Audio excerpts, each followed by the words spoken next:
Assalamualaikum warahmatullahi wabarakatuh. Waalaikumsalam warahmatullahi wabarakatuh. Selamat pagi anak-anak. Pagi, Bu.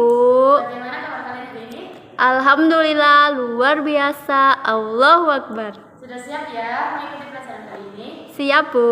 Ya, sebelum memulai pelajaran kali ini, kita awali dengan berdoa terlebih dahulu. Silakan absen terakhir untuk menyiapkan.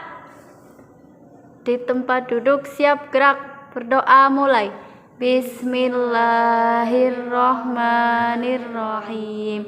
Raditu billahi robba wa bil islami dina wa bi muhammadin nabiyya wa rasulah.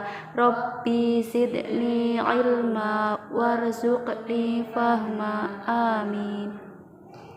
Ya, sebelum masuk ke materi pembelajaran, Ibu absen terlebih dahulu ya. Hari ini hadir semua apa enggak? Yang pertama, Al-Fizari, Hadir. Suci Rahma, Hadirah. Fatimah Zahratun, Hadirah. Rahmah Himalatun, Hadirah. Muhammad Fatih, Hadir. Ahmad Mustafa. Hadir. Ya, alhamdulillah hadir semua ya hari ini. Ya. Pada pelajaran hari ini, Ibu ingin sedikit berbeda suasananya ya dari pelajaran yang kemarin biar gak bosan. Ibu ingin kelasnya itu berbentuk letter U biar nanti itu kelihatan semua yang ngantuk siapa, yang gak fokus siapa. Gimana, setuju gak kalian? Setuju. Ya, silakan mejanya sama kursinya ditaruh dulu. Ya, Bu. Ya. Jika ada sampah yang di depan kalian diambil ya, terus dimasukin ke tempat sampah. Pokoknya di sekeliling kalian itu harus bersih, harus rapi. Ya, udah siap ya? Sudah. Ya. Kalau kayak gini kan lebih enak ya dipandang, kelihatan semuanya, jadi bisa fokus ke ibu semua. Nah, sebelum kita memulai pelajaran, masih ingat nggak materi kemarin itu apa? Ayo coba ada yang menjawab. Ya, betul sekali Mas Fatih. Materi kemarin itu tentang strategi dakwah Nabi Muhammad di Mekah. Nilai-nilai apa sih yang bisa kita ambil dari strategi dakwah Nabi di Mekah? Iya, jadi dalam kondisi apapun kita itu harus terus berjuang, karena pastinya itu nantinya akan ada suatu jalan yang akan mengantarkan kita kepada kesuksesan. Kita sebagai pencari ilmu, kalian yang sedang menuntut ilmu itu apa? Bisa meniru semangat juangnya Nabi Muhammad dalam berdakwah, yaitu tidak pantang menyerah. Lah, kalian ketika sedang menuntut ilmu juga seperti itu. Ketika kalian tidak ada materi yang belum dipahami ataupun kesusahan, itu jangan langsung menyerah. Kalian harus tetap semangat belajar. Nah, ada yang tahu belum? Kita hari ini itu mau belajar apa? Belum, Bu. Ya, coba dibuka berpakaiannya. Halaman 57, coba dibuka. Ya, udah dibuka ya. Hari ini kita belajar tentang apa? Ya, betul sekali Mbak Rahma. Hari ini kita belajar tentang dakwah Nabi Muhammad SAW di Madinah. Nah, dalam pembelajaran hari ini, Ibu itu harapkan kalian setelah belajar tentang materi dakwah Nabi Muhammad di Mekah, yang pertama itu kalian dapat menganalisis misi dakwah Nabi Muhammad di Madinah. Terus yang kedua itu kalian bisa menjelaskan kondisi masyarakat Madinah sebelum Islam datang. Itu seperti apa dari sisi sosialnya, ekonominya, politiknya, dan kepercayaannya. Terus yang ketiga itu kalian bisa menyebutkan latar belakang mengapa Nabi Muhammad itu melakukan hijrah ke Madinah. Nah, yang terakhir, kalian itu bisa menggambarkan proses dakwah yang dilakukan Nabi Muhammad di Madinah. Nah, sebelum memasuki materi pelajaran hari ini, yaitu tentang dakwah Nabi Muhammad di Mekah, di Madinah, Ibu punya video. Ya.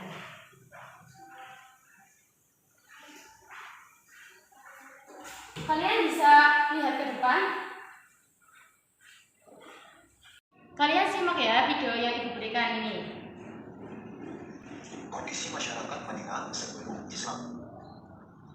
Sebelum kedatangan Nabi Muhammad SAW, kota Madinah dikenal dengan nama Yasrib. Agama yang dianut penduduk Yasrib adalah Yahudi.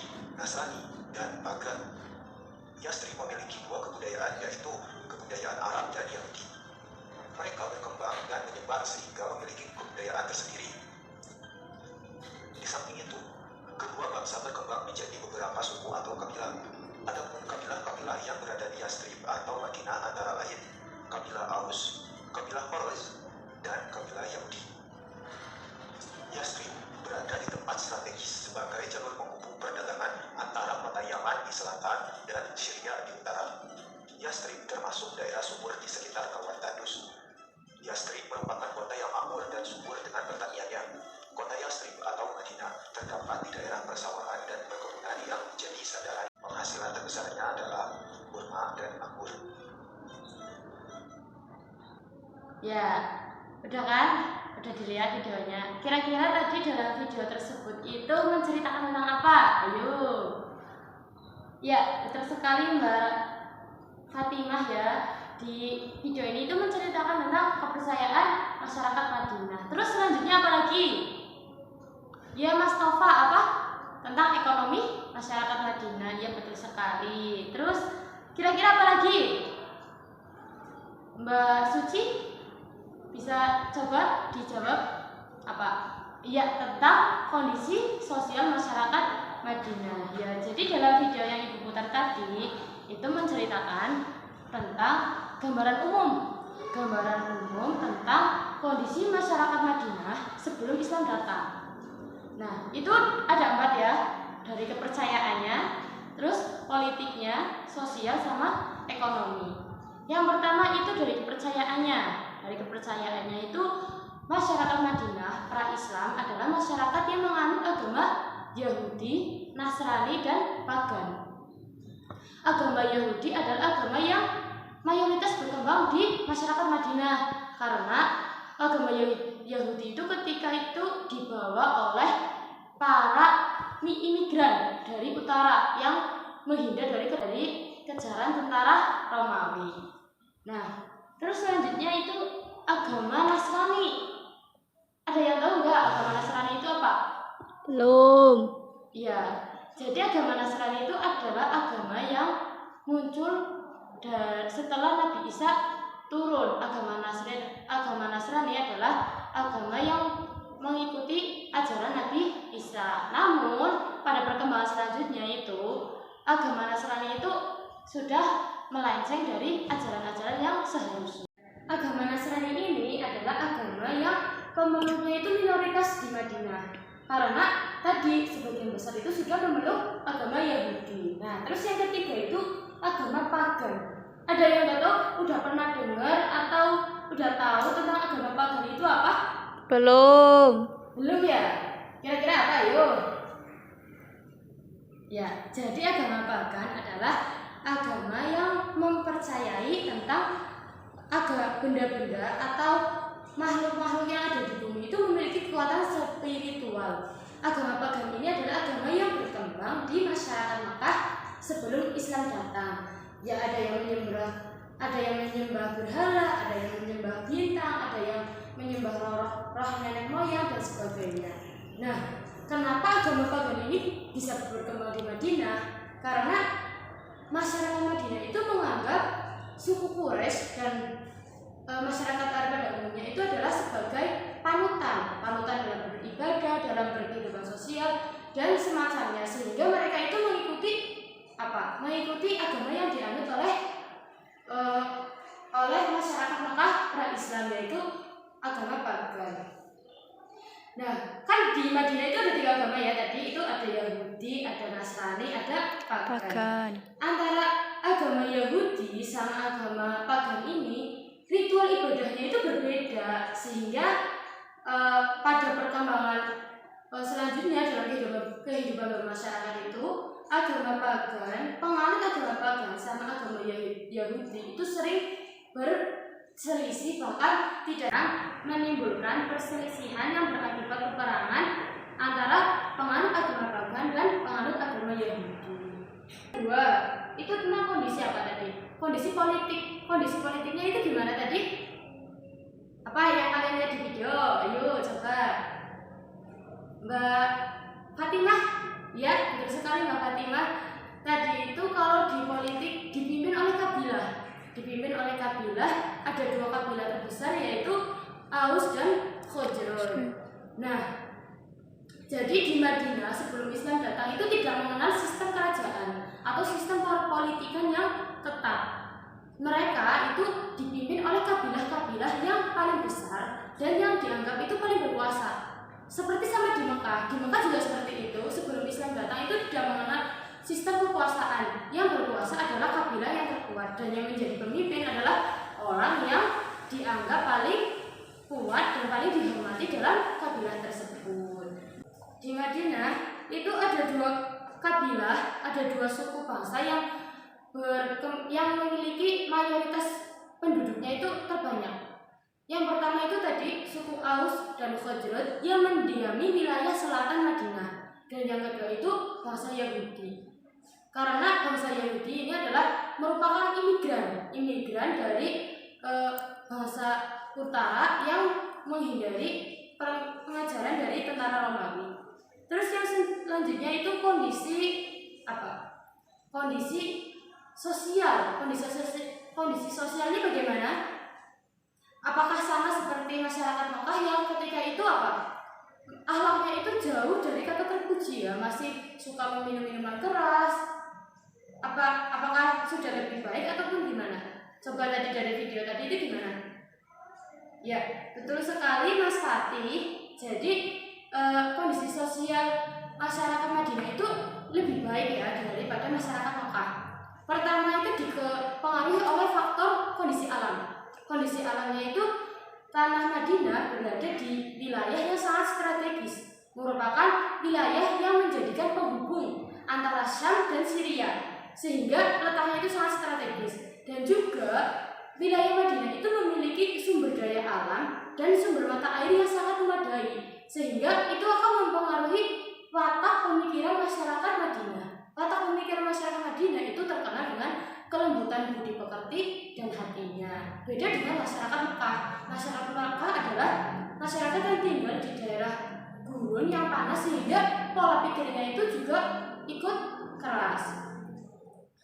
Terus yang ketiga itu keberapa? Ayo, tadi udah berapa?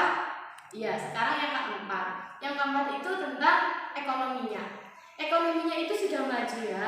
Sudah maju karena pertama tadi itu letaknya yang strategis, berada di wilayah jalur perdagangan internasional antara Syam dan Syria.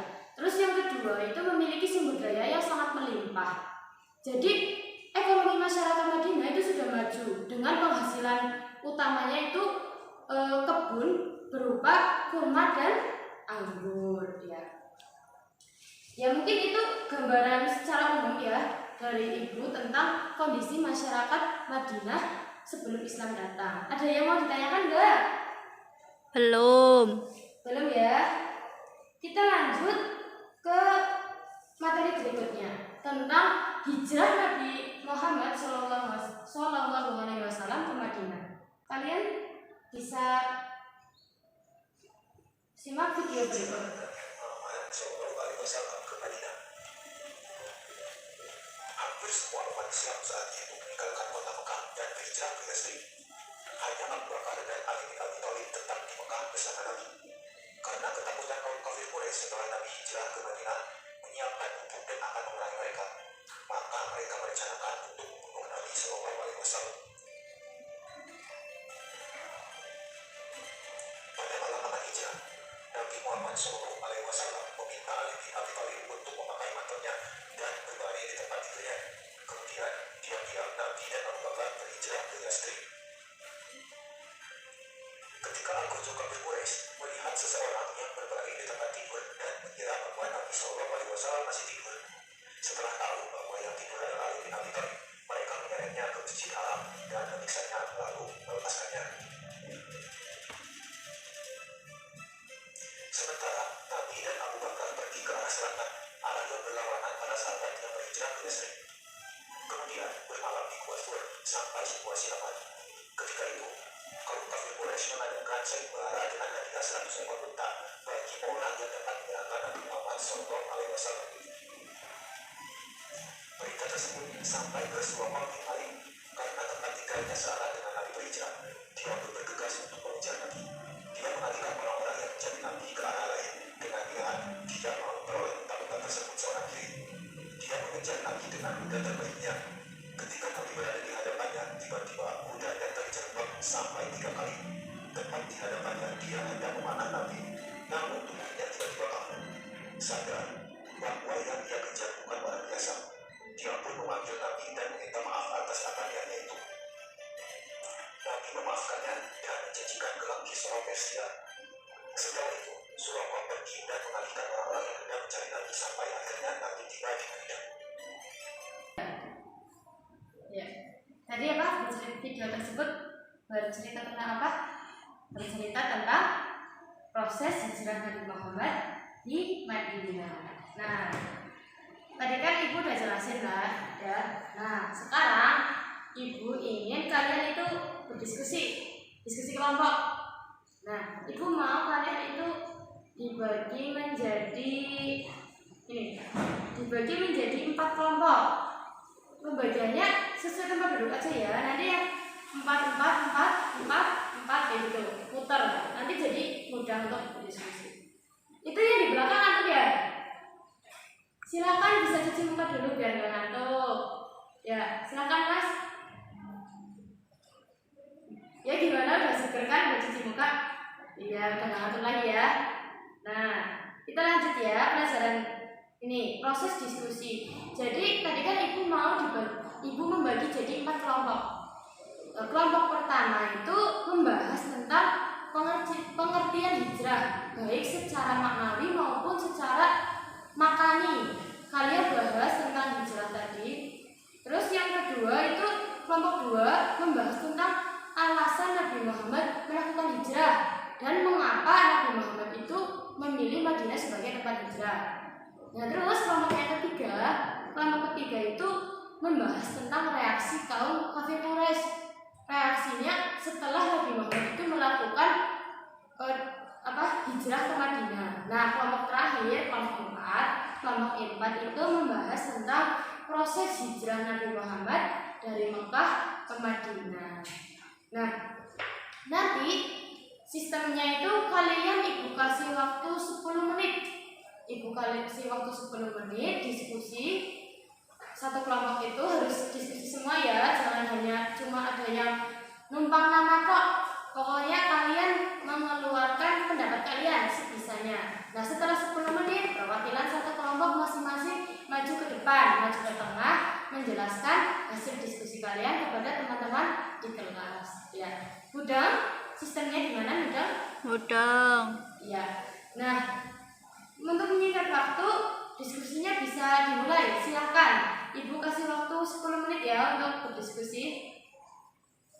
Ya, alhamdulillah ya, diskusi pada sesi ini udah selesai.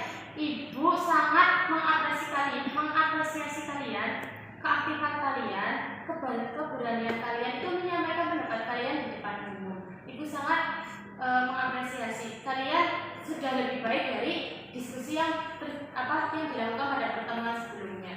Nah, sebelum kita mengulang kembali materi yang telah kita pelajari pada hari ini, ada yang mau ditanyakan dulu nggak?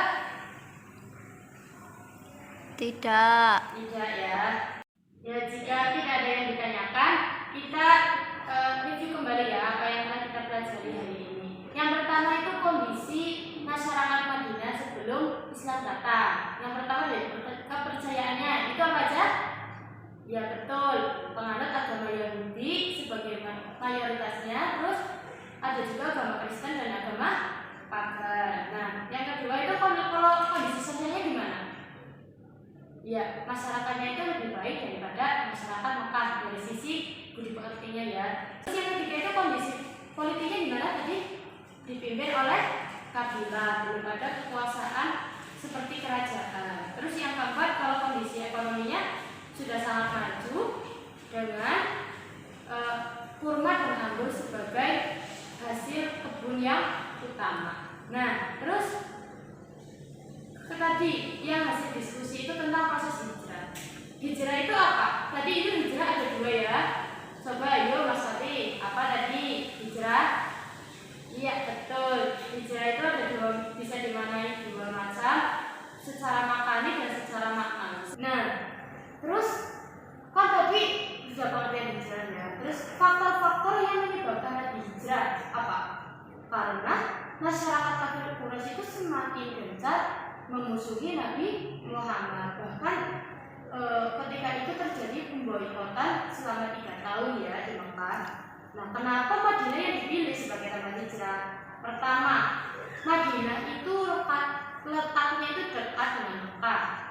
Dekat ya, karena bertetanggaan.